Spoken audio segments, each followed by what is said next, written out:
শুধু অবাক হয়ে যাচ্ছে, যাদের 2002 এর ভোটার লিস্টে নিচের নাম আছে তাকেও ডাকছে।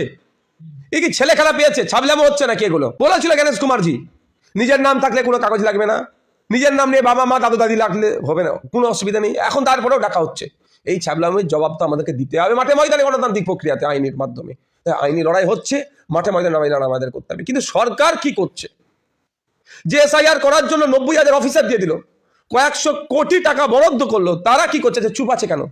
মমতা ব্যানার্জি বলেছিলেন যে আমার লাশের উপর দিয়ে নাকি এসআইআর হবে, এই ধরনের কিছু কথা বলে, যাতে এসআইআর তিনি করতে দেবেন না। আজকে তিনি কথা বলছেন না কেন? সরকারের কাজ তো নাগরিককে শান্তির সাথে রাখা, চিন্তা মুক্ত রাখা।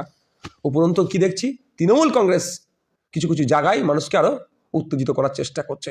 সরকার ঠিক তার উল্টো কাজটা করছে। আমার অনুরোধ একটাই থাকবে সাধারণ মানুষের কাছে, যে এসআইআর নিয়ে যে অহেতুক হয়রানি করা হচ্ছে, এটার প্রতিবাদ হওয়া দরকার, সময়ের দাবি।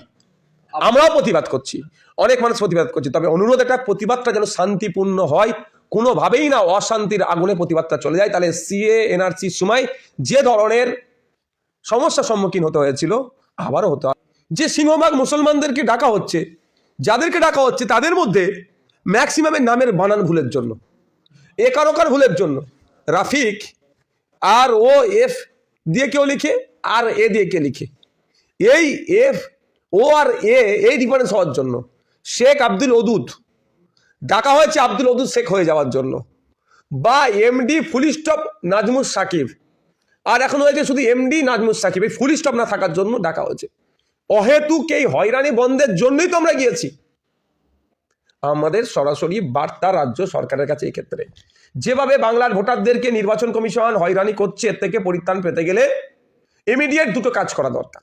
প্রথম কাজ হচ্ছে একটা সর্বদলীয় বৈঠক ডাকা হোক, অল পার্টি মিটিং। সেখানে বাংলার মানুষকে যেভাবে হয়রানি করা হচ্ছে, এর থেকে পরিত্রাণ পাওয়ার একটা রূপরেখা তৈরি হোক, একশো মতামত হবে ওখানে, কিভাবে আটকানো যেতে পারে সেগুলো প্রস্তাব সেখানে রাখা যেতে পারে। দ্বিতীয় হচ্ছে বিধানসভায় একটা নিন্দা প্রস্তাব পাস করানো হোক। যেভাবে বাংলার ভোটারদেরকে বয়স্ক থেকে শুরু করে, বৃদ্ধা থেকে শুরু করে, অসুস্থ থেকে শুরু করে, পরিযায়ী শ্রমিক থেকে শুরু করে যেভাবে হয়রানি করা হচ্ছে, এবং অপমানজনকভাবে তারা এই 6 সন্তান 5 সন্তান 6 অধিক সন্তান হিসাবে, বা বাবা পিতার সাথে পুত্রের বয়সের তফাৎ 15 বছর বা 50 বছর বয়সের তফাৎ যেভাবে দেখানো হচ্ছে, এইগুলোকে নিশ্চিতভাবে এটা নিন্দনীয় কাজ।